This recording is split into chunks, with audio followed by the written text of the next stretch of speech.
Alangkah baiknya dalam kesempatan ini kita untuk mengenal sedikit tentang tingkatan nafsu.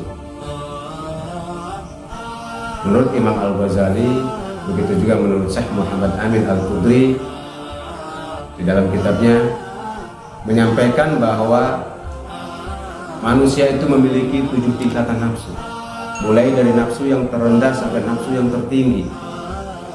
Ini alangkah baiknya kita pahami, sehingga kita berada di posisi nafsu yang mana yang menguasai diri kita. Nafsu yang terendah adalah disebut dengan nafsu amarah. Nafsu amarah. Nafsu amarah ini adalah nafsu yang selalu mengajak kepada keburukan. Ini adalah nafsu yang paling rendah. Bahkan cenderung nafsunya seperti nafsu hewan, nafsu binatang. Makanya dikatakan nafsu yang paling rendah. Sebagaimana difirmankan oleh Allah Subhanahu wa taala di dalam surat Yusuf, "Wa ma ubarri'u nafsi, innan nafsa la'amaratun bisu illa ma rahimar rabbi." Dan tidaklah aku menyatakan bahwa aku lepas daripada kesalahan. Ini adalah ucapan Nabi Yusuf ketika beliau digoda. Nabi Yusuf dulu pernah digoda kan oleh seorang perempuan, sampai kemudian Nabi Yusuf difitnah. Nah, inilah wahyu Allah diturunkan. Nabi Yusuf mengatakan bahwa aku tidak mengatakan aku terbebas daripada nafsu, ya, atau terbebas dari kesalahan. Inna nafsa la'amaratun bisu. Karena sesungguhnya nafsu itu selalu mendorong, mengajak kepada kejahatan, keburukan. Illa ma rahimar rabbi, kecuali nafsu yang dirahmati oleh Tuhanku, kata Nabi Yusuf. Berarti ada nafsu yang selalu mengajak kepada keburukan, ini disebut dengan nafsu amarah. Ada nafsu yang dirahmati oleh Allah. Nah, itu nanti sampai kepada tingkatan berikutnya. Ada nafsu yang senantiasa mengajak keburukan, ada nafsu yang dirahmati oleh Allah Subhanahu wa taala. Nah, nafsu yang terendah ini adalah nafsu amarah bisu. Nafsu yang senantiasa mengajak keburukan. Artinya, nafsu yang ada pada manusia ini senantiasa mendorong manusia itu untuk melakukan kejahatan dan keburukan, baik lahir maupun batin. Nafsu amarah akan mempengaruhi cara berpikirnya untuk berpikir buruk, berpikir jelek. Efeknya apa? Dia akan berbicara jelek. Selanjutnya, dia akan berbuat jelek, melakukan perbuatan yang buruk. Demikian seterusnya. Jadi nggak ada benernya kalau orang yang sudah dikuasai oleh nafsu amarah bisu, dalam berpikir, bersikap, dan berucapnya senantiasa keburukan yang dia lakukan, termasuk dalam perilakunya, dalam cara makannya, cara minumnya, mendapatkan makan minumnya, semuanya dengan cara-cara yang tidak sesuai dengan perintah Allah. Ini nafsu yang paling rendah, nafsu amarah bisu.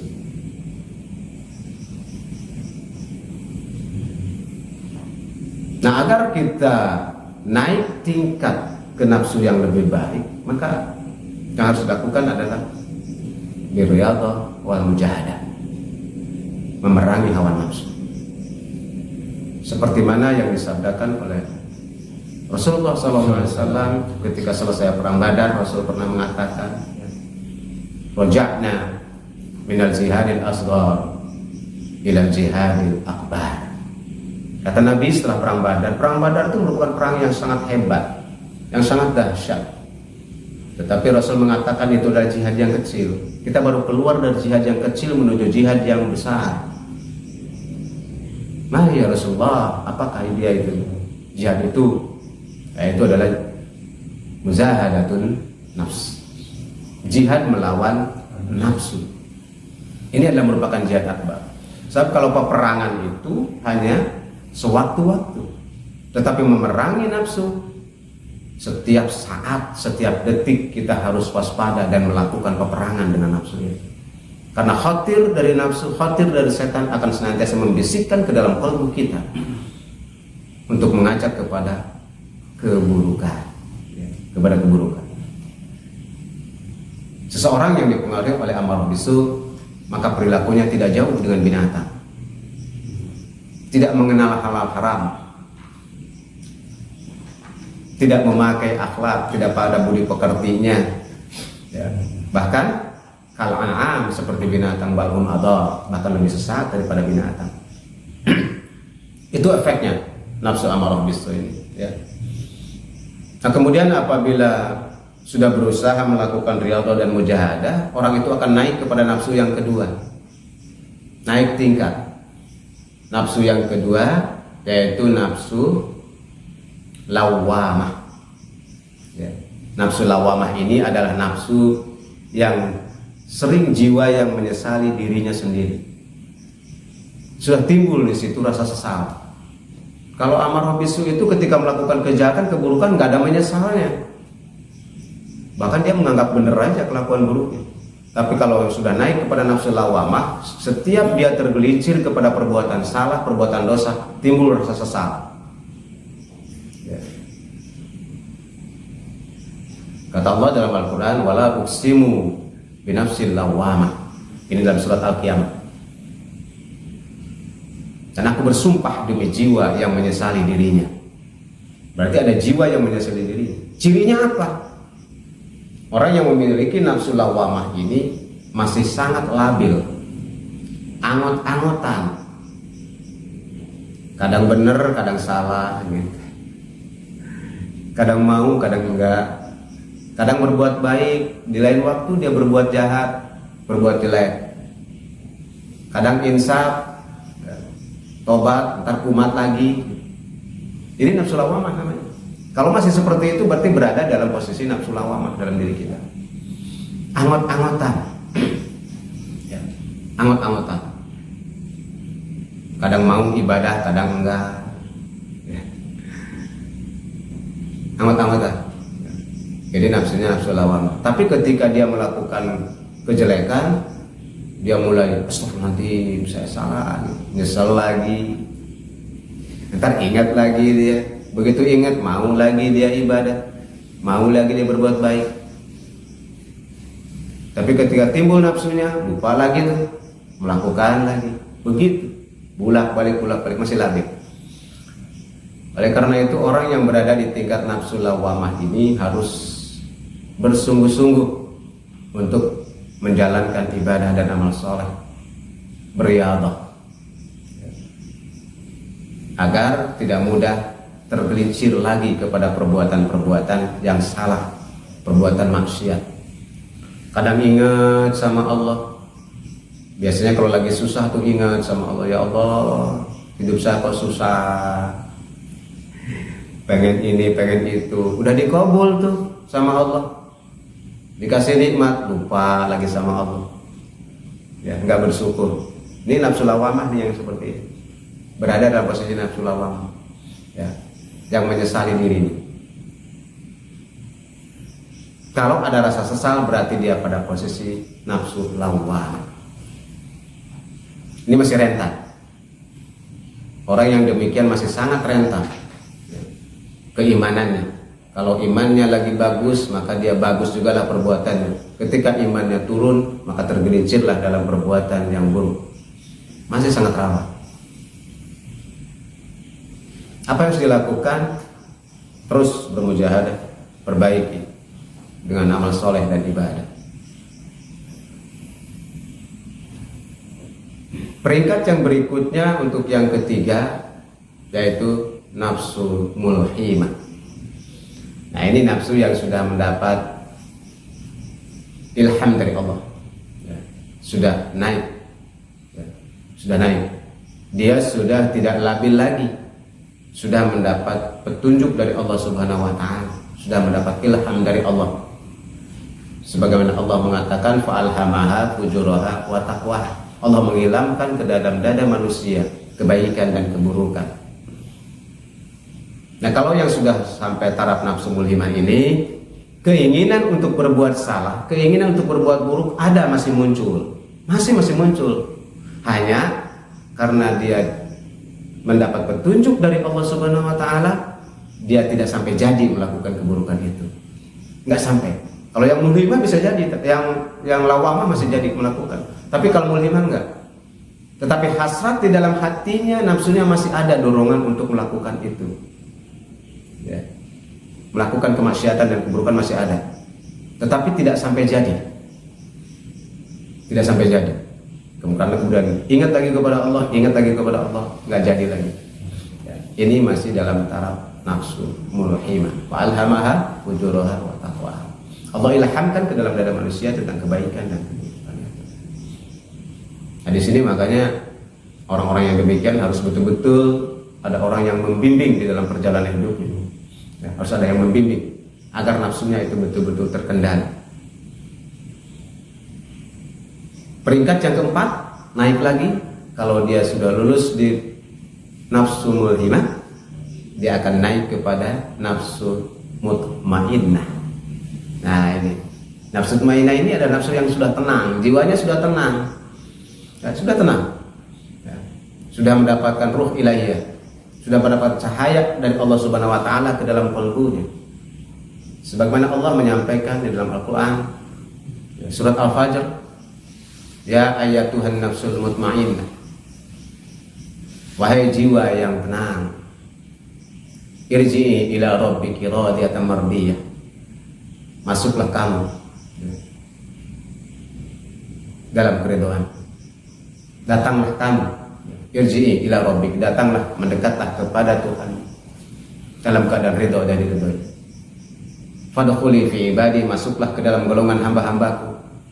Wadkhuli jannati, dan masuklah ke dalam surgaku, kata Allah. Ini jiwa yang sudah tenang. Cirinya apa? Dia sudah tidak terganggu lagi oleh segala macam kepahitan hidup di dunia. Jiwanya sudah tidak terganggu lagi, tidak terusik lagi oleh segala macam hiruk pikuk dunia, baik berbentuk kepahitan, penderitaan maupun kesenangan.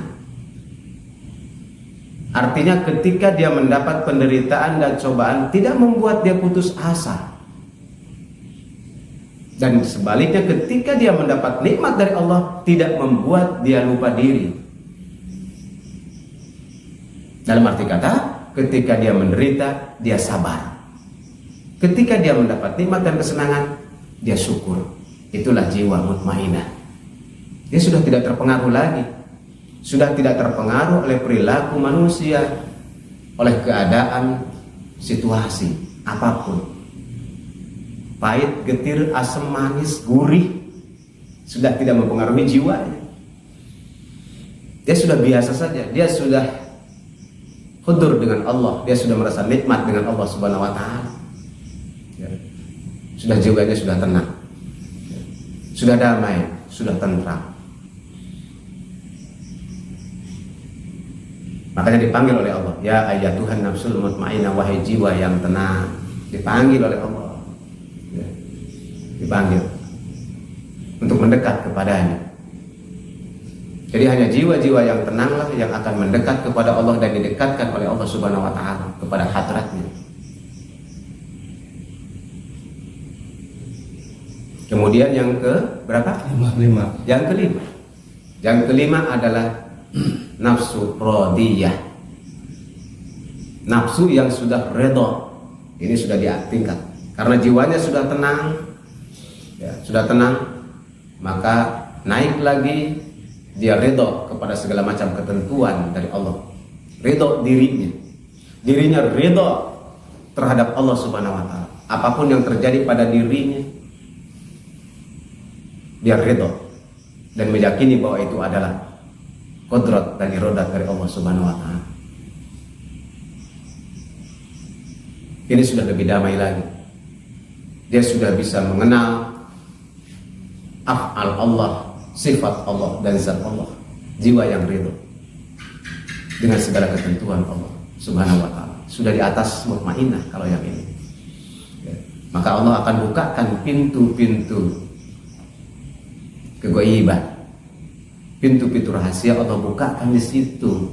Makanya terbukanya hijab hanya dimiliki oleh orang-orang yang memiliki nafsu radiyah. Ya. Baru Allah bukakan pintu-pintu hijab itu kalau dia sudah memiliki nafsu radiyah. Nah, kemudian naik lagi yang ke-6 yang disebut dengan nafsu mardiyah. Kalau radiyah itu dia ridha kepada Allah, kalau mardiyah ini adalah nafsu yang diridhoi oleh Allah. Nah, ini lebih tinggi lagi karena Allah sudah ridha kepada orang itu. Kalau yang tadi orang itu ridha kepada Allah, ini Allah ridha. Yang mardiyah ini Allah sudah ridha kepada nafsunya. Ini lebih tinggi, sangat tinggi. Ini adalah nafsu yang dimiliki oleh para aulia Allah. Kenapa? Karena setiap ucap, langkah, perbuatan, ahwalnya itu sesuai dengan kehendak Allah. Ketika dia berbicara dengan kalam-kalam Allah. Ketika dia melihat dengan pandangan Allah, ketika dia mendengar dengan pendengaran Allah Subhanahu wa ta'ala. Jadi apa yang ada dalam batinnya, apa yang ada dalam ucapan dan perbuatannya tidak terlepas daripada af'al Allah yang berlaku pada dirinya. Jadi ketika dia berbicara, itulah sebetulnya ya, kalam-kalam Allah yang dia sampaikan. Ketika dia melakukan sesuatu, begitulah Allah membuat dia melakukan itu. Jadi Allah telah berbuat sepenuhnya kepada orang yang memiliki nafsu mardiyah. Ibadahnya sudah bukan karena keinginannya lagi, tapi Allah lah yang membuat dia ibadah. Allah lah yang membuat dia sholat, Allah lah yang membuat dia bisa baca Quran, Allah lah yang membuat dia zikir dan sebagainya. Bukan keinginan dia lagi, karena nafsunya sudah diridhoi oleh Allah, berada dalam pengendalian Allah, bukan dalam pengendalian dirinya lagi. Tinggi kalau ini, tingkatnya sudah wali Allah ya. Maka bukan sekedar terbuka hijab. Kalau yang ini, Allah akan timbulkan karomah kepada orang-orang yang memiliki nafsu mardiyah ini. Allah akan timbulkan keistimewaan-keistimewaan pada dirinya. Makanya kelasnya kelas aulia Allah yang diberikan karomah, yang memiliki nafsu mardiyah ini. Jadi apa yang dia sampaikan, apa yang dia ucapkan, itu adalah atas kehendak Allah. Dalam bahasa Jawanya atau bahasa Sundanya, saucap metu kan gitu ya. Setiap apa yang diucapkannya qabul, ijabah. Itu. Karena sudah atas kehendak Allah. Jadi bukan atas kehendak dirinya lagi. Ketika dia melakukan kebaikan, itu atas kehendak Allah, karena Allah ridha kepada dia. Bukan hasil pemikiran dia, bukan hasil olahan keinginan dia lagi. Ini sudah nafsu mardiyah. Dan yang ke-7, yang tertinggi adalah nafsu kamilah. Nah, apabila nafsu radiyah, nafsu mutmainnah, nafsu radiyah dan nafsu mardiyah sudah bersatu, maka akan muncullah nafsu kamilah, nafsu yang sempurna. Inilah nafsu yang dimiliki oleh para nabi dan rasul. Sesempurna-sempurna nafsunya. Sudah tidak ada lagi kekeliruan, tidak ada lagi kesalahan-kesalahan yang dilakukan baik dalam ucapan maupun perbuatan. Sudah maksum. Makanya hanya terjadi pada nabi dan rasul. Nafsu kamilah ini tidak dimiliki oleh manusia yang lain. Manusia yang lain hanya sampai kepada nafsu mardiyah saja. Nafsu kamilah hanya dimiliki oleh para nabi dan rasul. Karena itu nafsu yang sempurna, tidak terdapat kesalahan-kesalahan, kekeliruan, apalagi dia berdasarkan nafsunya. Nafsunya betul-betul sudah sempurna, sudah melebur, ya. Sudah dileburkan oleh Allah Subhanahu wa ta'ala, berada dalam pengendalian Allah Subhanahu wa ta'ala saja. Nah, itulah saudara-saudara sekalian, dalam kesempatan ini tentang asal muasal kemaksiatan dan asal muasal ketaatan dari seorang hamba Allah. Begitu juga tadi ada tambahannya mengenai tingkatan-tingkatan nafsu. Mudah-mudahan ini menjadi alat introspeksi bagi kita berada di posisi nafsu yang mana, agar kita bisa memahami ya, amalia apa yang sudah kita lakukan selama ini itu tidak lain daripada nafsu yang ada pada diri kita di posisi itu. Mudah-mudahan sih tidak di nafsu yang terendah ya. Kita berdoa kepada Allah jangan sampai berada di posisi nafsu amarah, ini bahaya. Tapi sangat percaya, ketika saudara-saudara sudah mau ngaji di sini, berarti saudara-saudara sudah di atas nafsu amarah. Sudah di atas. Sebab kalau orang yang masih memiliki nafsu amarah tidak mau ngaji pasti gak bakalan mau ngaji, gak senang sama ngaji kalau masih memiliki nafsu amarah. Paling tidak di nafsu lawamah. Tapi ketika di nafsu lawamah pun berhati-hatilah, karena rentan untuk bolak balik antara ya dan tidak. Tingkatkan terus mujahadah terus ya, mujahadah terus sampai kemudian naik kepada nafsu mulhimah. Paling tidak di nafsu mulhimah itu sudah mendekati selamat. Nafsu mulhimah paling tidak minimal nafsu mulhimah. Cirinya adalah, saya ulangi lagi untuk pertegas, masih ada keinginan untuk berbuat jelek tapi tidak sempat melakukan, itu mulhimah. Tapi kalau masih sempat melakukan, itu masih di lawamah. Minimal di tingkat mulhimah sudah di tangga keselamatan. Tinggal selangkah lagi sampai nafsul mutmainah. Di nafsul mutmainah itu sudah selamat fid dunya wal akhirah. Karena Allah sudah panggil, ya ayatuhan nafsul mutmainah, irji'i. Datanglah ke sini. Dipanggil oleh Allah. Jadi orang-orang yang nafsul mutmainah akan dipanggil oleh Allah dengan keridhaan Allah. Bahkan dipanggil untuk bergabung dengan hamba-hambanya yang soleh, dan dipanggil untuk masuk surga. Jadi orang yang memiliki nafsu mulhimah itulah orang-orang yang minimal sebagai ahli surga. Jadi ahli surga itu minimal nafsunya adalah mutmainnah. Minimal. Ahli surga itu minimal memiliki nafsu mutmainnah. Kalau masih di bawah itu akan mencicipi panasnya neraka. Naudzubillah. Mudah-mudahan kita dijauhkan dari itu ya. Dan kita dengan kajian ini juga sebagai jalan bagi kita untuk memperbaiki diri kita, untuk mengendalikan nafsu yang ada pada diri kita, dan sekaligus kita memohon kepada Allah agar senantiasa diperbaiki dan ditingkatkan oleh Allah Subhanahu wa taala nafsu kita menjadi paling rendah, nafsu mutmainnah. Amin. Amin. Terima kasih atas segala perhatiannya. Mohon maaf apabila ada kekurangan dan kekeliruan dalam pensyarahan hari ini, dan hanya kepada Allah lah kita mohon hidayah, taufik dan inayahnya. Hadanallahu wa yakum ajma'in. Wassalamualaikum warahmatullahi wabarakatuh. Waalaikumsalam warahmatullahi wabarakatuh.